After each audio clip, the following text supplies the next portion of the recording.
শিক্ষক এবং শিক্ষার্থীদের যেরকম সম্পর্ক আসলে থাকার কথা সে সম্পর্ক আমরা আসলে দেখতে পাই না। যে মেডিকেলের একজন স্টুডেন্ট সেই গত 4টা বছর ধরে একই জায়গায় ফেল করেছে, একটা স্টুডেন্ট তাকে আসলে জীবন দিয়ে প্রমাণ দিতে হলো যে আসলে এই ধরনের কার্যক্রমগুলো এখনো পর্যন্ত অব্যাহত আছে। কুকর্ম করা শিক্ষক এখনো পর্যন্ত আছেন, শুধুমাত্র আমরা জানি না দেখেই তাদের সাথে আমাদেরকে থাকতে হয়।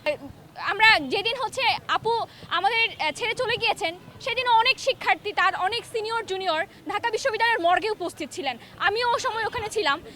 আমাদের আসলে এই শিক্ষার্থীদের জীবনটা শুধুমাত্র ঢাকা বিশ্ববিদ্যালয়ের না, আমরা দেখেছি দেশের বিভিন্ন শিক্ষা প্রতিষ্ঠানে শিক্ষক এবং শিক্ষার্থীদের যেরকম সম্পর্ক আসলে থাকার কথা সে সম্পর্ক আমরা আসলে দেখতে পাই না। আমরা বরং দেখতে পাই এখানে শিক্ষকদের সাথে ছাত্রীদের যে ক্ষমতার একটা ভারসাম্য সেটা আসলে একপাক্ষিক।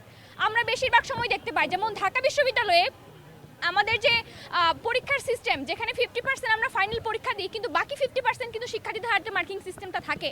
তার মানে এই বাকি যে 50% নাম্বার যদি আপনি তুলতে না পারেন তাহলে আপনাকে ফেল করতে হয়। আমরা কিন্তু গত কয়েকদিন আগেও দেখেছি যে মেডিকেলের একজন স্টুডেন্ট সেই গত 4টা বছর ধরে একই জায়গায় ফেল করেছে এবং পরবর্তীতে সেও কিন্তু তার জীবন দিয়ে এটা প্রমাণ করে গিয়েছে যে আসলে আমাদেরকে জীবন দিয়ে প্রমাণ করে যেতে হয় যে শিক্ষকরা আমাদের সাথে আসলে কি করেন।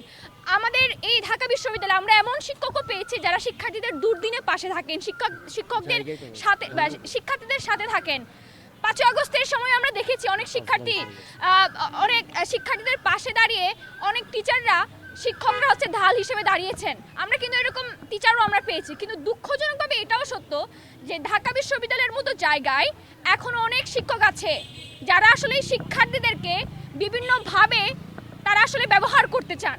আমরা এই যে দেখতে পেয়েছি যে আজকে যে মিমু আপুর যে আমাদেরকে ছেড়ে চলে গেলেন, সবাই যেভাবে বলছে সে কিন্তু মারা যাওয়ার পরেও দেখা গিয়েছে তাকে বিভিন্ন ধরনের কথাবার্তা কিন্তু বলা হচ্ছে, কিন্তু আমি খালি দেখি একটা স্টুডেন্ট তাকে আসলে জীবন দিয়ে প্রমাণ দিতে হলো যে আসলে এই ধরনের কার্যক্রমগুলো এখনো পর্যন্ত অব্যাহত আছে।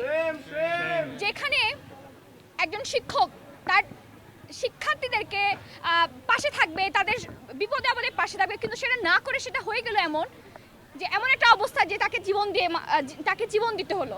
এই ধরনের কার্যক্রম আমরা কিন্তু বেশিরভাগ সময় দেখতে পাচ্ছি এবং আমি বিশ্বাস করি ঢাকা বিশ্ববিদ্যালয়ের যতগুলো ডিপার্টমেন্ট আছে এরকম এই ডিপার্টমেন্টে এরকম অনেক শিক্ষকরূপী মানুষ আছেন যাদের এই কুকর্মগুলো এখনো পর্যন্ত প্রকাশিত হয়নি, কিন্তু আমার ধারণা এরকম কুকর্ম করা শিক্ষক এখনো পর্যন্ত আছেন, শুধুমাত্র আমরা জানি না দেখেই তাদের সাথে আমাদেরকে থাকতে হয়। এবং আরো অনেক ভিকটিম আছে যারা আসলে লোকলজ্জার ভয়ে, সম্মান হারানোর ভয়ে কথা বলতে পারছে না। এই ধরনের যে ক্ষমতার যে নীতিগুলো আমরা দেখতে পাচ্ছি শিক্ষকদের মাঝে সেটা কখনোই কাম্য না।